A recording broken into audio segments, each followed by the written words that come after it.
don't want the gasoline car. They want everything. They want electric. They want to have lots of alternatives, but they do want the gasoline car. Right now, it's leading away by a lot. The car business is a very interesting business, but we want to keep it that way.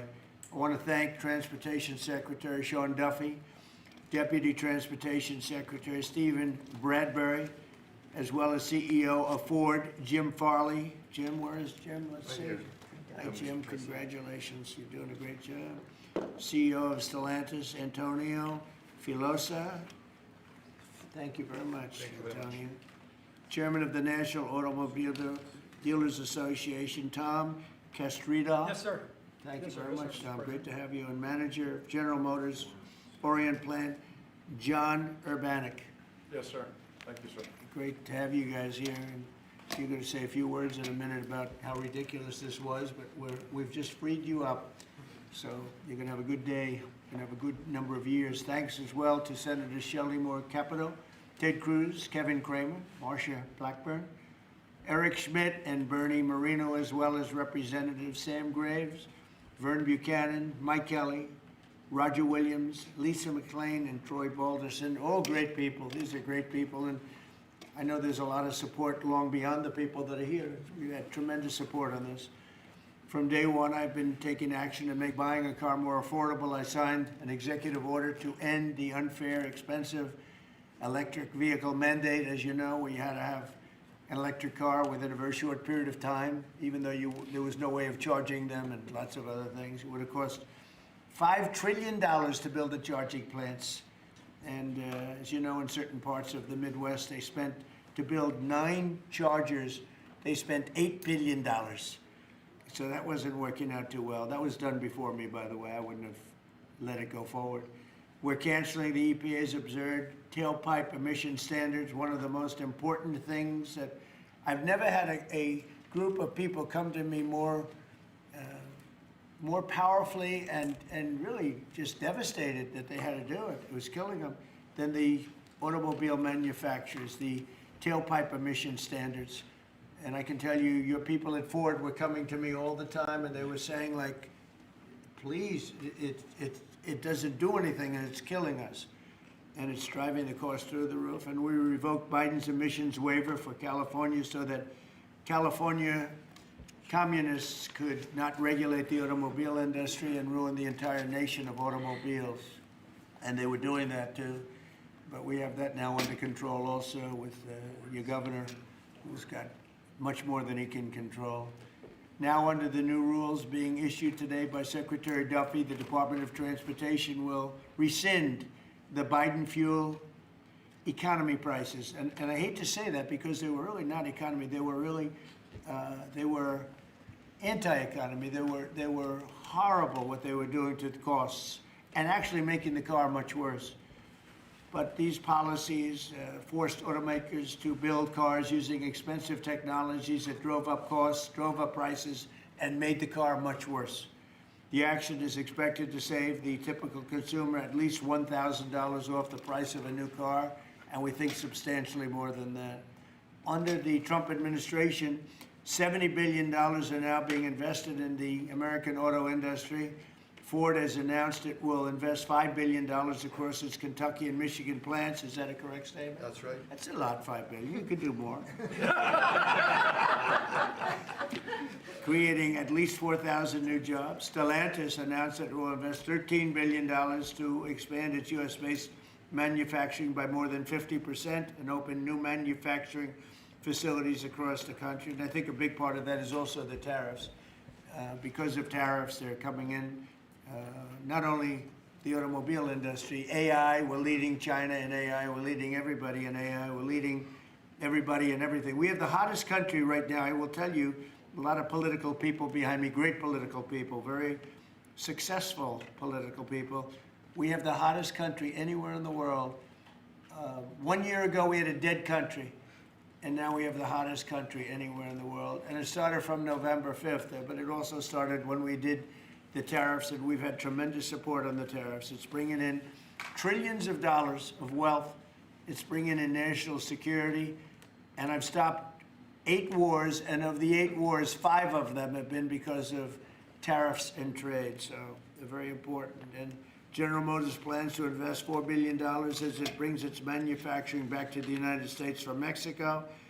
After falling by 5% under Biden, U.S. auto production has surged by 10% so far this year. You know, I won the auto workers vote, but now even the head of the auto workers said Trump is the greatest president we've ever seen.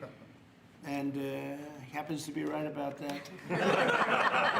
But we're protecting our auto workers, and we're making it easier for every family to afford high-quality cars. In other words, we're bringing automobiles back and the manufacturing of automobiles back into this country. We lost 52% over the years, 52% of our automobile manufacturing. You see it, closed factories all over the place. Now they're all opening up.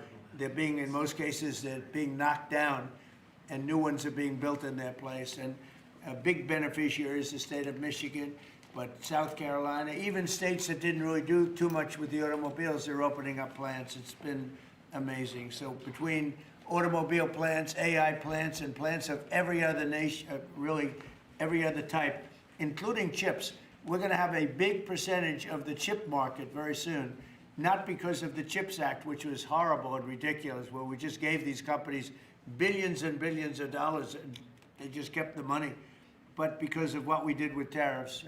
They have to build here, otherwise they're going to have to pay tariffs. They won't be able to do business in the United States. And we're going to have a big percentage of the chip industry. As of about a year ago, 2 years ago, we had none. And now we're going to have a very big percentage when it all finishes out. So I'd like to ask Secretary Duffy to speak, and then Mr. Farley, and then Filosa, and Urbanik, and Castrita. And also, we're going to ask some of our political leaders to speak, because let me tell you, they went out of their way. This was not easy. And people were brainwashed. This is a green new scam. And people were paying too much for a car that didn't work as well. And now they're going to have a great car that's going to be environmentally friendly, but it's going to cost you a lot less, and it's going to work great. All of the nonsense is being taken out of the cars. So, Secretary Duffy, could you say a few words? Thank you, Mr. President. So yesterday at the cabinet meeting, the president was talking about affordability, and the way that Democrats talk about affordability is a lie. Today is a perfect example of that. So these CAFE standards used what was contrary to the law. The Congress set a rule that says you have to look at combustion engines. Biden and Buttigieg actually did an analysis using... Edge. I'm sorry. Buttigieg used EVs and hybrids to come up with a 62 mile an hour per gallon standard, which I think the car companies will tell you is completely unattainable. So they spent a lot of money on technology trying to meet the unattainable standard, driving up the cost of a car, number one. And then number two, if they couldn't meet the unattainable standard, they had to trade for carbon, costing billions of dollars, and again, driving up the price of the car. So, Mr. President, what Democrats were doing were not making cars more affordable, they're making them less affordable. The consequence of that is going to be that more Americans can afford to buy a new car, which means they're going to be safer on the roads because of all the great new technology we have that save lives. So we'll have less death on American roads. These rules are going to allow the automakers to make vehicles that Americans want to purchase, not vehicles that Joe Biden and Buttigieg wants them to build, which is important. But also, this is important for American jobs. The more cars we sell, the more jobs we have in this country. And so this is jobs, this is freedom, and this is common sense, Mr. President. So thank you for your leadership. And I appreciate what the Senate did with the big, beautiful bill and what we've done here today. So thank you, Mr. Thank you very President. much. A big, beautiful bill is, it's something. It's amazing. Wait till the people see the benefits and the lower taxes that they're going to have, lower regulations. So, how about Ford? Mr. President and Secretary, all the important lawmakers here, competitors, today is a victory of common sense and affordability. We're very proud of Ford to be the #1 auto producer in our country. 80% of the vehicles we sell here we make in our country. Right. And we never left, unlike many of our competitors. We're the #1 exporter, and we have the most auto factory workers. And this CAFE standard that is aligned with customer demand is the right move for a lot of reasons. We were #2 last year in EV sales. We were #3 in hybrid, and we're the leading brand for combustion. We believe that people should be able to make a choice, as you said, Mr. President. And we will invest more in affordable vehicles. This allows us to invest in affordable vehicles made in the U.S., which we will take the lead on, and will allow us to make vehicles more affordable. So thank you for making this step for all of you. Thank you very much. One of the other things we're doing, it's separate from this meeting, but I think everybody here would agree with it. If you go to Japan, where I just left, and if you go to South Korea and Malaysia and other countries, they have a very small car, sort of like the Beetle used to be with the Volkswagen. They're very small, they're really cute, and I said, how would that do in this country? And everyone seems to think good, but you're not allowed to build them. And I've authorized the secretary to immediately approve the production of those cars. So you'll be able to buy, they really are, they're actually, some of them are really beautiful, actually. If you take a look, Honda, some of the Japanese companies do a beautiful job. But we're not allowed to make them in this country, and I think you're going to do very well with those cars. So we're going to approve those cars. Would you like to say something about that? Well, no, just that he never stops working, so even when he's on Asian time, he's calling me at midnight in the States. But he gave me the directive to clear the regulations on this, to which we have.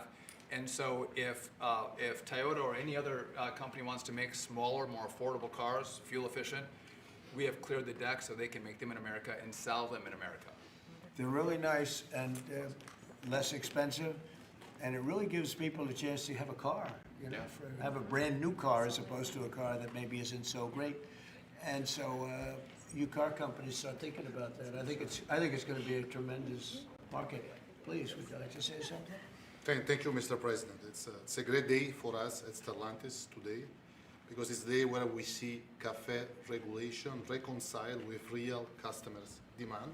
That's why at Stellantis we decided to invest to Jeep, Ram, Dodge, and Chrysler $13 billion in the next 4 years, increasing production by 50%, delivering to the market 5 new vehicles, and creating 5,000 additional jobs. That's because we believe in what you, Secretary Duffy, and all your team is doing in this country. We believe in growth, and we are ready to invest even more. So thank you very much. Thank you very much also for this great news of the K cars, which we are very interested in. And we are very looking forward to work with Secretary Duffy, your team, in the future for the next steps. Thank you very much. We'll get ready for those cars because we've will. already cleared the way. You can start right away. We will. Okay? Thank you very much, Mr. President. Thank you very much. Please. Mr. President, thank you so much for having Thank me. you. Thank you very much. We support your leadership for this issue that is so important to the auto industry. I'm here representing the hard-working men and women of Orion Assembly in Michigan. Right. The facility, our manufacturing facility there is currently going through a retool so that we can build additional U.S. manufactured pickup trucks and full-size sport utilities for our customers, and we're so excited about that. And thank you for your support. Secretary Duffy, thank you as well. And this is largely coming in because of the tariff situation. We're taking in trillions of dollars, actually, trillions, and we have so many other advantages, but these great companies are coming back to the United States. They left the United States. If somebody was sitting behind this desk that knew what they were doing, that wouldn't have happened. They would have said, well, you can sell your car here, but we're going to put 100% tariff, and you would have never had the auto industry leave. Again, we lost more than 50% of our auto industry, and now it's all coming back, and I think it's coming back. Ultimately, it's going to be bigger. I believe it's going to be bigger than it was before, actually. But it's an honor to have you here, and please, would you Yes, like sir. to say Mr. something? President? Thank you very much. Tom Castrator, sir. I'm the chairman of National Automobile Dealers that Right. represent 18,000 dealers in the country, along with 3,000 heavy-duty truck dealers. And what the actions that you've done as the president and your administration is definitely going to save our customers money. And you made your promises that let the consumer buy what they want, sir, and you delivered on that. And the other thing that you delivered was your promise in the big, beautiful bill, the tax deduction on loans that had gone away some years back. Right. And now that makes it affordable for our buyers that can save money through that loan of the tax, anywhere from several hundred to several thousand. So again, sir, on behalf of all the dealers and our customers, we appreciate what you and your administration have done, and of course, our legislative support as well, Mr. President. Thank you. That's very nice, and I'm glad you brought that up. We're allowing people to deduct So if you go out and buy a car, and this is for middle income, but for lower income, no matter what, they never really had deductions. You know, rich people like deductions, but middle income people were never really afforded deductions, which is very unfair. You borrow money to buy a car, you're allowed to deduct the interest from your income tax. And I think that's going to be one of the most, in terms of your industry, I think it's going to be the biggest thing that we're talking about, maybe even bigger than cafe standards. People are going to be able to borrow money, deduct it, so it's going to cost them essentially half. And they'll be, It'll help, yes, sir. I think it's going to be a tremendous factory. They've never had a chance to do that before. And that's all done. That's all in the great, big, beautiful bill. So it's really terrific. I'd like to ask a couple of our political leaders to say, because you guys have done an amazing job. This was something that was going to be very tough. We had to fight lunatics to get it done, and they had no answers. You know, it's you just present them with the facts, and they just say, well, we're just not going to vote for it. They couldn't talk about it, but they didn't want to vote. I see Mike Kelly, my friend back there, has been with me from day one, right? Yep. What do you have to say, Mike? Well, you know what? I think you hit the key. Everybody's talking about the same thing. You know, In America, look at the way they like each other. Now, you can see, there's no hatred between these two guys. yeah, as long as I beat his price, we're friends. No, but you hit it nail on the head. The American people have always been able to choose what they want to buy. Right. They don't want to be taken out of a market by people who, quite frankly, don't even drive their own car, and saying, this is the way you've got to go going into the future, and say, well, you may say that, but you're not in the market, you have no idea. And I know the business we're in, at the end of the day, if you were there with me, I'd say, oh, so Mr. President, other than price, what's keeping you from taking the car home today? It's always price. And the fact that we can build a car that's affordable, that people want to buy, that's the key to it. What you've done is unlock the most ridiculous statute that ever came in with CAFE. It wasn't done by the Congress. It was done by President Obama after the courts failed on it. So thank you for doing what you're doing. You're making America great again in every single way. Thank you. Thank you. It's going to be so big for the auto manufacturers. People aren't even going to believe the impact this has. You know, Mike used to come to my rallies all the time, and we'd have a rally, and it was like 0 degrees. It was freezing everywhere, and he'd sit there without a shirt on. And I didn't need that, you know. I didn't say it was pretty, but he would sit there in the cold, and he didn't mind it at all. I said, that's one tough cookie, right? You lit it up. We didn't need any heat. We were there. We had a good time. We had a lot of great rallies, We right? did. Pennsylvania. Please, Mr. Congressman. Thank you, Mr. President. I represent the dealer body. I'm a dealer, and we got some other dealers in here, but this is huge for the dealer body, the local car dealer. We're going to be able to sell what the customer wants. The manufacturer's going to make what the customer wants. We've got all kinds of options to the big bill. It's going to enable people, as we talked about, to deduct payments and so forth. As we say in the business, they've never been cheaper than they are today, Mr. President. And it's going to be a great opportunity for the dealer body to sell what consumers want.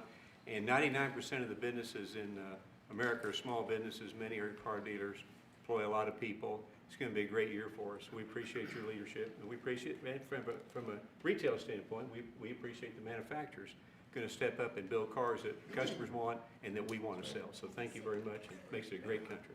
He's also a very brave congressman because he was there on the baseball field that horrible day with Steve Scalise and some other people. He was hit, but he took it very well. He took it very well. You're my pal. Thank you. Thanks. Great job. Appreciate you. Great job. Appreciate it. Kevin, could you say a few words of wisdom? One of the really smart economic forecasters, I will tell you. Beyond an economist, he's a real forecaster. Please. Sir, I think that there's a massive macroeconomic benefit to what we're doing today. And the way to think about it is that the car that has the best gas mileage that you could buy that has only gasoline is a Honda that gets about 36 miles per gallon. Joe Biden wanted to make every car on average be above 50. So there's no car made in the U.S. that you would be able to sell 2 years from now, 3 years from now under that rule. Because what he wanted to do was make everybody have an electric car, as you know. But here's the thing, that if everybody had an electric car, then nobody would be buying gasoline anymore, and they'd have to take all the miles that they travel and put it on the grid. And so we would have to increase the production of electricity in the U.S. by 25% over the next couple of years if they had their way. And so you've really stopped a massive disruption for the economy with this. So thank you, sir. That wasn't the main reason, and yet it certainly is a main reason. You wouldn't have been able to do it even if you wanted it. It's just so crazy. That was the mandate, which we ended. Troy, would you like to say something? Great honor, thank you. My family is a former dealer, 48 years, Chrysler Dodge dealer. And then I got into the political world, sir. I had more fun in the dealership world, but I miss it, but I still play a big role in automobiles and grateful. I remember under President Obama, when the CAFE standards changed, as Mike brought up, and going through those challenging times as a Chrysler dealer before Stellantis came along. It was Daimler before you guys got it. So thank you very much for being here and making these changes. And as you said, that interest on the car loan piece was big. And I know that Bernie led the charge on that in the Senate and get it into one big, beautiful bill. That really is a big deal, and people need to understand how big a deal that is. They did a great job. And by the way, we had a great victory last night. All to all. Matt is going to be great. Kind of like our race, huh? He's going to be a great congressman, I think so, really, like us, right? Yeah, I like us. One of my early endorsements, right? Yes, sir. Can we talk about it? You're right there is a man. Come in, let me say hello to you. Please, go ahead. Thank you, Mr. President, you. for your leadership. But the thing I've admired most, you've been in business, you've been in the battles over the years, and you're helping us lead us out. Most people that are up here have no idea about business or small business. That's Makes true. a big difference.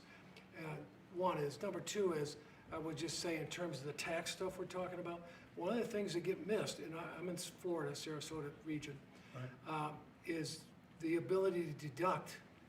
Most people have a small business, they'll have a lawn business, they'll have this, that, they buy a new or used truck. They can take that deduction, let's say they're in a 20% tax bracket, but the vehicle's 60 grand, they can take 20% of the 60 grand, get a $12,000 write-off. They can pay their payments for the first year. That's a powerful tool we don't talk about, I don't know why, but at the end of the day, because of what you've put in place, full expensing, Right. that's the tool that Big. would use. And you could just think about all the people in Florida, just general places, they're buying old vans or new vans, they're buying trucks, mainly trucks, and they're getting a deduction, they don't even have a payment for a year. That's right. So it's one of the best things for One Florida. of the biggest everybody things else. in the Yeah, expensive. expensing is a powerful tool. They can write the whole asset off the first year, take that deduction, put $12,000 in their pocket on a $20,000. Well, let me mention one other thing. They got into the e-vehicles, electric cars, and I'm talking to dealers that come in and talk to me, and basically, they couldn't sell one, they couldn't give one away, and when these companies, or they got in because of whatever political pressure under Biden administration, and they end up realizing that they got no market. A guy says, the car's been sitting there a year, I can't get rid of it. So they don't understand the market. The people produce the vehicles, and that's made a big difference in your leadership. But thanks for what you're doing here today. It's big, it's huge, it'll make a big difference. $12,000 on a $60,000 vehicle, upfront, day one. Thank you. Thank you very much. Great job.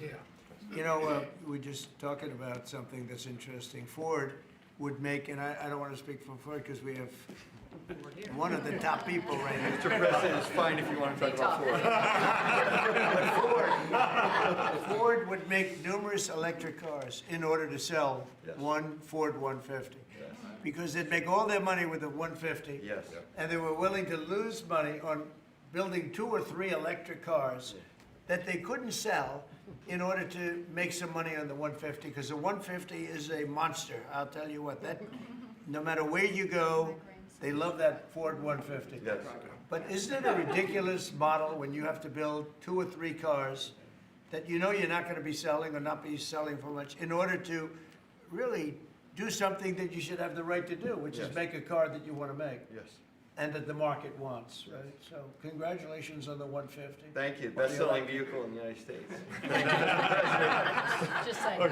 Now it's, 100% built in the United States. now it's only going to do, no, but it really is, it's amazing. It's an amazing brand. There was a lot of stupid things done here. What would you like to say? Yeah, thank you, Mr. President and Secretary Duffy and all of us. You know, one of the last times I was here is when you signed the electric vehicle CRA, Congressional Review Act, that all of us participated in, the beginning of really making common sense, because it was going to impact 17 other states and really a large part of our economy.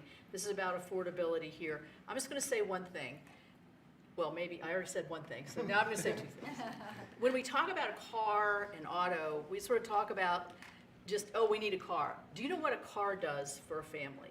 You can take your children to school, you can go to the store, you can visit your mother, you can go to church, you can have a job, you have the flexibility that you need. A car for an American family is about a roadway to prosperity. Big deal. It's a big deal. And so by making them more affordable, making them more choice-driven by what families want and need, today is a great day for the American family. Absolutely. Thank you. Absolutely, and for the American worker. Say, Well, thank you, Mr. President and Secretary Duffy, and to my colleagues that are here. In Tennessee, we make great automobiles, and we have a fantastic workforce. And whether you're GM or Ford with their new investment in Tennessee, or Nissan or VW or Toyota with the engine plant, what you see is the components that are necessary to build these cars. And removing these standards and making cars more affordable does mean that more people will purchase them, but it also means we're going to have to make more cars to meet that demand, and for Tennessee, that is a great thing. so, you know, I'm just sitting here and I'm thinking, like, we have the biggest auto manufacturers in the world. They're talking about investing billions and they're investing it as we speak, but billions and billions of dollars in our country. Thank you very much. And they're here. They're not like, well, maybe we'll do it. They're doing it because of tariffs, and they're doing it because of maybe they like the president, and we're doing things like this for them, which frankly, no matter who you are, this should be done. And we're doing things like deductibility of interest when you borrow money. To buy a car, you're allowed to deduct it from your income tax. That is a massive tax cut for people that probably are going to be trying to buy that car anyway. And I really think that that interest factor is going to be one of the biggest things. When I was proud of that because I thought of it, and it seems so simple. Other people are allowed big interest. If you're a rich person, you're allowed to have big interest deductions for different things you do. But if you're a middle-income person that has to buy a car, you were never entitled to anything. And now you're getting a full interest deduction on the loan. And I think that's going to have one of the biggest impacts. But we're here with companies that are investing tens of billions of dollars in our country as we speak. It's not going to be in 2 years or 3 years. A lot of it's because of the expensing provision in the bill, in the big, beautiful bill. But a miracle is happening in our country. It's a miracle. This is just the auto industry, but we have other industries where it's the same thing. They're building all over our country, and this is a revolution is happening. It's a business revolution. It's a jobs revolution. It's a car revolution. We're bringing back the car industry that was stolen from us because we have people that didn't know what they were doing sitting at this desk. They put the wrong people in because they weren't advised properly. And this is really an incredible thing that's happening. Go ahead, Kevin. Well, thank you, Mr. President. And I think in many respects, pretty much everything that could be said has been, except that I think what Kevin talks about in terms of the cascading economic opportunity from this one single event is just the tip of the iceberg. When you think of all the rules and regulations that you have repealed, I think it's more important, frankly, than the tax cuts. However, in the Working Family Tax Cuts Act, remember we made permanent a lot of really good policy from the first Trump era, not the least of which for small businesses is bonus depreciation. The opportunity to depreciate the year that you purchase an F-150 for your small business or a large truck for your farm. I just think we're going to roll into 2026 and we're going to see an escalation of economic opportunity, the likes of which I probably have never seen. I think nobody's ever seen it, nobody in the world, because there's never been 18 or whatever it ends up being. In 10 months, we have $18 trillion being invested. We never had $1 trillion being invested. And Biden had much less than that. Think of it. He had less than $1 trillion over 4 years. We have $18 trillion in 10 months, and it's actually as of 9 months. So there's never been anything. Eric? Yeah, what Mr. do you have President, to say?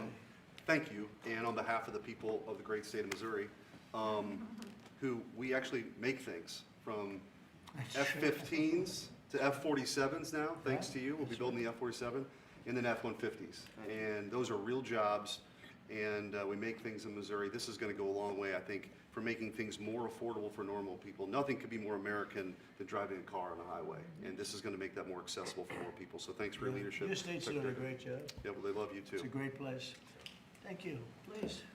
Thank you, Mr. President. I'm going to talk to you just a minute from a rural perspective, Okay. because these CAFE standards were absolutely unworkable in rural Missouri.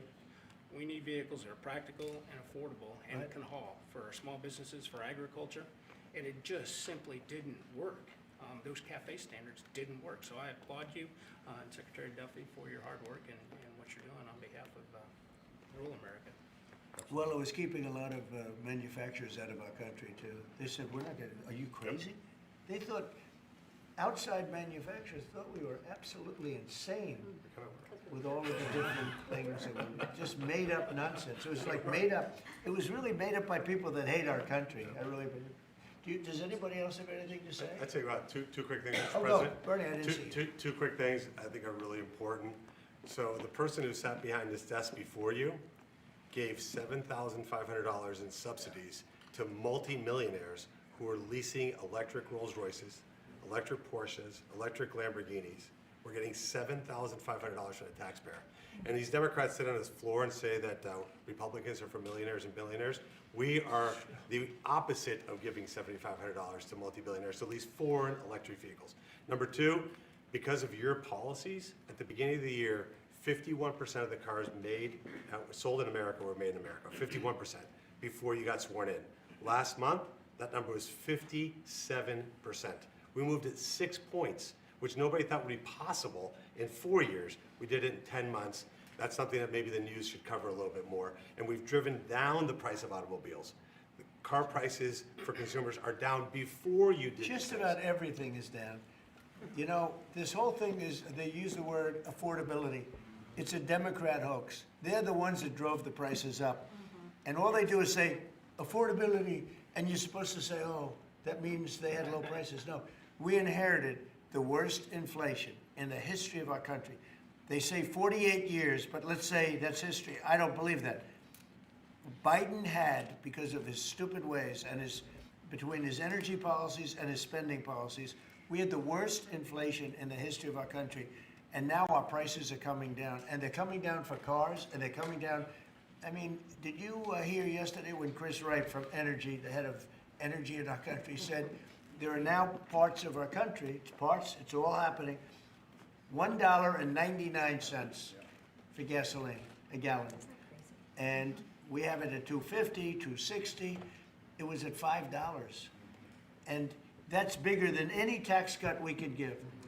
And, you know, for the average family, that's considered bigger than any tax cut. So the word affordability, when they mention it, you ever watch them? It's all about, I saw the young lady that lost last night. She lost by a lot more than they thought. And we have a great new candidate in Congress, really great, Matt Van Epps. But I saw last night, she said, it's all about affordability, all about, they never talk about like the specifics. Everything was through the roof. Eggs, when I took over, eggs were 4 times higher than they ever were. We got the prices down to the lowest level. Yep. I mean, amazing. But they never, you gotta watch, they're great con people. It's like the Inflation Reduction Act. And after they got it approved, because everybody said inflation reduction, they admitted it had nothing to do with reducing inflation. It's a con job. I think affordability is the greatest con job. They look at you and they say, affordability. They don't say anything else. Everyone says, oh, their prices were so low. No, they had the worst inflation. We had the highest prices we ever had, and now they're all coming down, including beef is coming down. Beef was up there a little bit. Our ranchers did well, but we got to make them do a little bit less well, perhaps. But the beef is now coming down. Coffee is now coming down. It's all coming down, and it's a beautiful thing to see. But remember this, when they use the word affordability, they just say, they never say anything else. This election's about affordability, and then they go into the next subject. It's a con job. They caused the highest prices in the history of our country, the worst inflation in the history of our country, and we're getting those prices down, and they're coming down rapidly, and you'll see those results very soon. Anybody else want to say a few words? Oh, Ted, I can't believe it. Genuinely. I'm easy to miss. It's very rare that I would miss it. Go ahead, Ted. Well, Mr. President, I want to congratulate you on behalf of everyone here for the leadership that you're showing. And this is a victory today for consumers. This is a victory for affordability. Your critics like to say the word affordability. Under Joe Biden and the Democrats, they put mandate after mandate after mandate on cars and trucks, and they drove the price up thousands and thousands of dollars. And with the actions you're taking today, and you put on top of that the one big beautiful bill, you know, most of the senators here on the Senate Commerce Committee, and on the Commerce Committee, we worked together to zero out the CAFE standards. We wrote that into the law that the CAFE standards went to zero. What does that mean? It means you can now, as a consumer, buy the car you want. It also means people's lives will be safer, because what these regulations did is they forced cars to be more expensive and made of plastic instead of steel, because you had to make them lighter to comply with these standards, so you'd get in a wreck and people would die. The result of what you're doing, you're literally saving people's lives, and you're making it where families can afford to get a new car. These actions will drop the cost of cars and trucks thousands of dollars. That makes a real difference. And I'll make one final point. You know, about half the members here are car dealers. And I will say my good friend Roger Williams out in the lobby, he tried to sell me a car, which didn't surprise me, but I just want to give props to Mike Kelly. He showed he was savvier because he tried to sell you a car, and you can afford a much nicer car than I can. So well done, Mike. Roger, you just went to the wrong customer. I was $100 cheaper.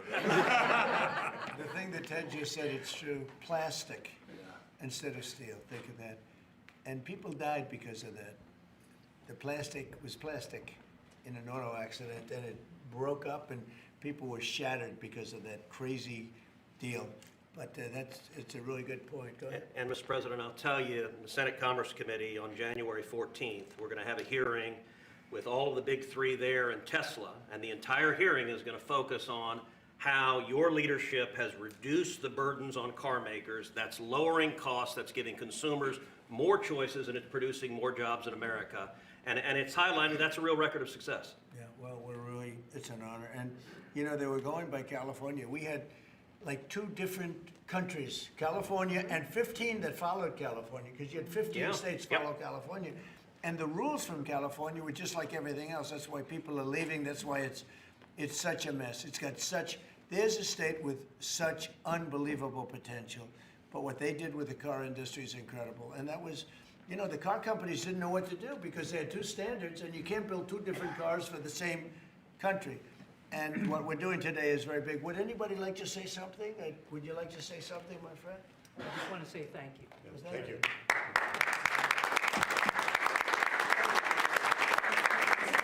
Brian? Mr. President, thank you. And, Once again. and we love you, Brian. Oh, I love you too, Mr. President. I've always said. He's a good man. Well, Go I ahead. appreciate that. I've always said you've tackled the three M's: mortgage, munchkins, and marriage. You've solidified all of those. I'll add motor vehicles to that now. My question, I got one about consumer confidence. We just came off on the record high Black Friday, up 9.1%. Record highest ever, biggest amount ever purchased in one day. Yep. Which I think counters this narrative of affordability, because apparently the Americans are spending money. So I want to see, how do you view that for a consumer confidence being so high going into Christmas and going into next year? And I do have one for the auto group after you. Yeah, after I just that. think that we have tremendous confidence in the country. You know, one of the things in terms of confidence, if you go back a year and a half, you know, it's amazing, we're like into 10 months already, but you go back a little bit before the election, because after November 5th, it started changing rapidly, even though we weren't running it until January 20th. But when you look back and you look at the enlistment of soldiers, people that wanted to join the military, the Army, Navy, Air Force, Marines, Coast Guard, it's like booming, it's all Space Force. But we had the worst recruitment in the history of our country. A year later, we have the greatest recruitment in the history. You can't even get in. Getting in is like getting into a top college that you couldn't get in. People want to be in the service now, and that includes the police and firemen, other things. You couldn't hire police, you couldn't hire anybody in the Army or the Navy. You couldn't get people in, and we now have gone from that to record recruitment. We're getting high-quality people, amazing people, wanting to be in the military. They have a spirit now, you know, call it what you want, but that's part of it. But they have great spirit now. It's a great thing. Go ahead, ask your second question. Okay, my second question, I've got a lot of close family friends that are in the automotive business, own dealerships all across Southern California. They sent me a question to ask you. There's a thing called a mileage blocker that is installed on vehicles. It's a type of a computer chip which alters the actual mileage driven on the vehicle so that when you have a leased vehicle that's turned in, they're losing thousands of dollars. They've got to go chase down these manufacturers. What can we do to track down these manufacturers of this illegal computer chip that's really hurting automotive Have industry? you heard about this? Yes, sir, they're getting built in China, and most of them are coming out of Great Britain, sir. They're being distributed through China, through distributors selling them online through Great Britain, yes, sir. Wow, that's not so good. What do you think? Look at that. Yeah. Bernie, do you know anything about that? It works on older vehicles, and obviously, we got to do a better job of Yeah, making I sure think controlling it's at the border. something, I've never heard of it. Very good. We never heard of it. That's pretty good. Mr. President, you released video of that first boat strike on September 2nd, but not the second video. Will you release video of that strike so that the American people can see for themselves what I happened? don't know what they have, but whatever they have, we'd certainly release, no problem. You know, we stopped, every boat we knock out, we save 25,000 American lives. That's right. And Thank you. if you look at our numbers, the drugs coming in through sea are down 91%. I'm surprised there's 9% you want to. I don't know who's doing the 9%, but it's down 91, and we're going to start very soon on land, and I'm sure you're thrilled to hear that. Mr. President, on Ukraine, Steve Witkoff and Jared Kushner were there last night with Vladimir Putin. Can you give us an update about those talks? It sounds from what the Kremlin is saying that they're not going to compromise. Can you tell us what you've... I don't know what the Kremlin's doing. I can tell you that they had a reasonably good meeting with President Putin. We're going to find out. It's a war that should have never been started. It's a war, if I were president, we had a rigged election. If I were president, that war would have never happened. It's a terrible thing. But I thought they had a very good meeting yesterday with President Putin. We'll see what happens. It's, you know, when I was in this office and I talked about no cards, I said, you have no cards. That was the time to settle. I thought that would have been a much better time to settle. But they, in their wisdom, decided not to do that. They have a lot of things against them right now. But you have President Putin had a very good meeting yesterday with Jared Kushner and with Steve Witkoff. What comes out of that meeting, I can't tell you, because it does take two to tango. You know, Ukraine, I think we have something pretty well worked out with them. They're very satisfied, considering. But the sad part is, if I were president, no war would have ever happened. They would have had 100% of their territory. Nothing would have happened. It's a very sad situation. So think of this. Last month, 27,000 soldiers. 27. That's like, you take a stadium, a football stadium, not an arena, and you cut it in half. 27,000 people died, young, mostly young soldiers, died last month, in 1 month. And that's the only reason I'm involved. You know, we're not spending any money in the war. We're selling to NATO. We're not being ripped off like we were under Biden. Biden was handing everybody everything we had, giving them all the missiles, everything they wanted, free, no charge. Or just, he had no idea what he was doing. They're paying top dollar, full price for everything. Goes to NATO, and then NATO distributes it. NATO pays us. So it's not money. We would all, I think I can speak for everyone behind here. The politicians I know and the auto manufacturers are good people. They don't want to see 27,000 people die for no reason whatsoever. And that's the only reason I'm trying to help. Yeah, please. Mr. President, switching to Venezuela for a second. Have you checked back with President Maduro? I mean, is your pressure campaign working? And do you think, how's he responding to your demand that he leave the country? It's not pressure campaign, it's much beyond that, I think. But I spoke to him briefly, just told him a couple of things. We'll see what happens with that. Venezuela sends us drugs, but Venezuela sends us people that they shouldn't be sending. They emptied their prisons into our country. They sent us killers, murderers. They sent us drug dealers at the highest level. They sent us gang members. They sent us people from their mental institutions. They emptied their mental institutions into our country. And so did other countries, because we had stupid people running this country, really stupid people. And I think probably you had some stupid ones and you had some smart ones, but they were bad people too. Because not all of them were stupid. You can't cheat on elections like they did and be stupid, okay? Mr. President, did you talk to him a second time or just that one time? What's that? To Maduro, did you speak to him again?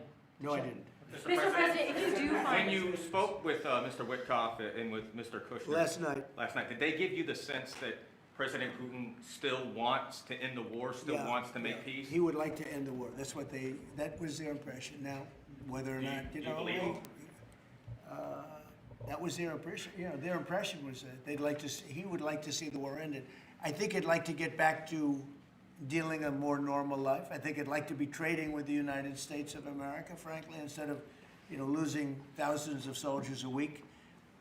But their impression was very strongly that he'd like to make a deal. We'll see what happens. Mr. President, if a boat strikes, if it is found that survivors were actually killed while clinging on to that boat, should Secretary Hegseth, Admiral Bradley, or others be punished?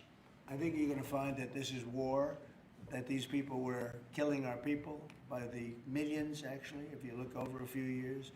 I think last year we lost close to 300,000 people were killed. That's not mentioning all the families. Have you seen what happens with the families of not only the people killed, the people that are trying to get their son or their daughter off of this poison that they've been fed? I think you're going to find that there's a very receptive ear to doing exactly what they're doing, taking out those boats. And very soon we're going to start doing it on land too, because we know every route, we know every house, we know where they manufacture this crap, we know where they put it all together.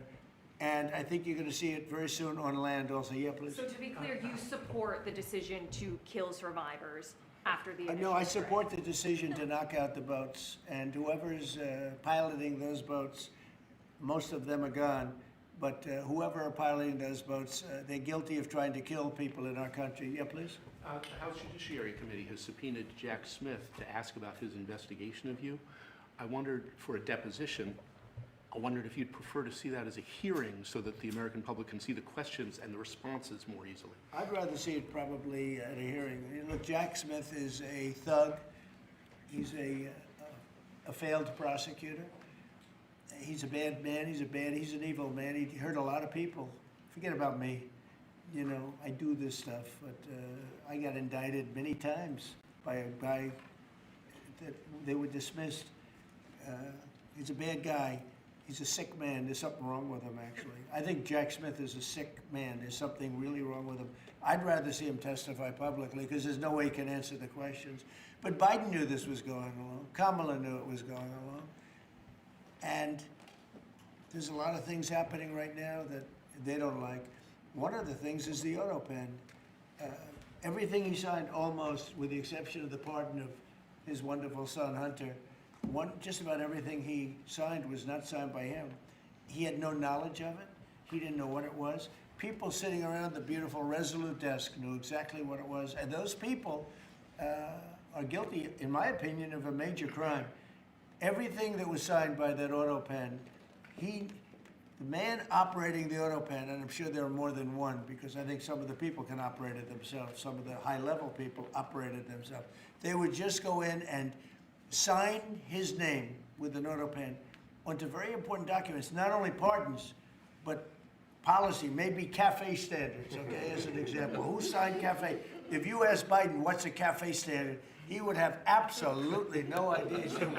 He'd say, where is the cafe located? The guy didn't know anything. Look, that just shows you what a rigged election can be, but you understand what I'm saying. Thank you.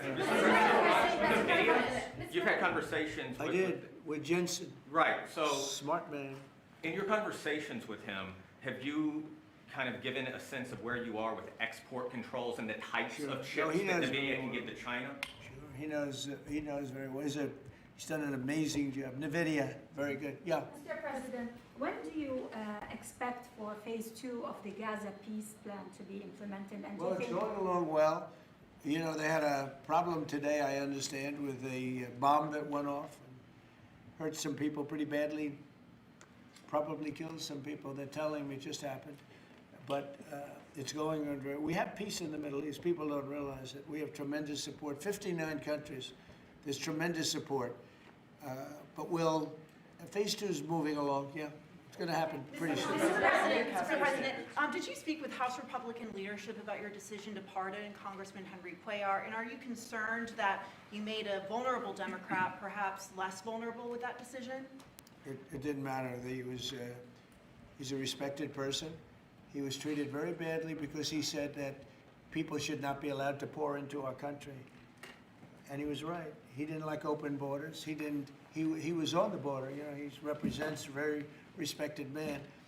He represents the people on the border, and he saw what was happening. And as soon as he made that statement, I then said, I'll bet he gets indicted. And that's what happened. You know, I put out my truth from that. Well, I did a truth, wonderful truth. We love truth. But what happened is he got indicted for speaking the truth. And his wife got indicted, Imelda. And that's sort of a first. Usually they leave the wives alone, right? Don't they, Congressman? Typically they indict somebody, put him in jail for the rest of his life, but the wife could just sit home and cry, or she'll find a new man. You know? A lot of times they find a new man, it makes them much happier. In fact, a lot of times they like that man better than the one that's in jail. Mr. President, thank you. The mayor of Minneapolis, Jacob Frey, is saying that he's actually proud to have the largest Somali community in the country, and his police chief Well, then he's a fool. Well, his police chief is also I saying wouldn't be that proud to have the largest Somalian. Look at their nation. Look how bad their nation is. It's not even a nation. It's just people walking around killing each other. Look, these Somalians have taken billions of dollars out of our country. They've taken billions and billions of dollars. They have a representative, Ilhan Omar, who they say married her brother. That's a fraud. She tries to deny it now, but you can't really deny it because, you know, it just happened. She shouldn't be allowed to be a congresswoman, and I'm sure people are looking at that. And she should be thrown the hell out of our country. And most of those people, they have destroyed Minnesota, okay? Minnesota, you have an incompetent governor. You have a crooked governor. He's crooked as hell, but he's incompetent. Walz he should be ashamed. That beautiful land, that beautiful state, it's a hellhole right now. And the Somalians should be out of here. They've destroyed our country. And all they do is complain, complain, complain. You have her. She's always talking about the Constitution provides me with, go back to your own country and figure out your Constitution. All she does is complain about this country. And without this country, she would not be in very good shape. She probably wouldn't be alive right now. So Somalia is considered by many to be the worst country on earth. I don't know. I haven't been there. I won't be there anytime soon. I hope. But what Somalia, what the Somalian people have done to Minnesota is not even believable. It's not even believable. And a lot of it starts with the governor. A lot of it starts with Barack Hussein Obama, because that's when people started coming in. And you have to have people come in that are going to love our country, cherish our country. They want to kiss our country goodnight. They talk about our country. We want them to pray for our country.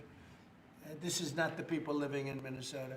And she's a disaster. She should not be, and her friends shouldn't be allowed. Frankly, they shouldn't even be allowed to be congresspeople, okay? They shouldn't even be allowed to be congresspeople because they don't represent the interests of our country. Anybody else? The automakers spent billions on meeting the Biden EV rules. Should they be able to recoup that somehow, given the change? And there's a question about I'm not doing it. No. I'm not letting them recoup. They're going to do just fine. You know how they recoup? From this point forward, they'll do very well. Can you also talk about the USMCA and what you're thinking about renegotiating that with the automakers? Well, we're you know, that's just an ongoing thing. It expires in about a year, and we'll either let it expire or we'll maybe work out another deal with Mexico and Canada. But look, Mexico and Canada have taken advantage of the United States, like just about every other country, in all fairness. It's not them, I'm not blaming them. But every country, because we had stupid people running our country. We had a lot of stupid people running. That's why we have $38 trillion in debt.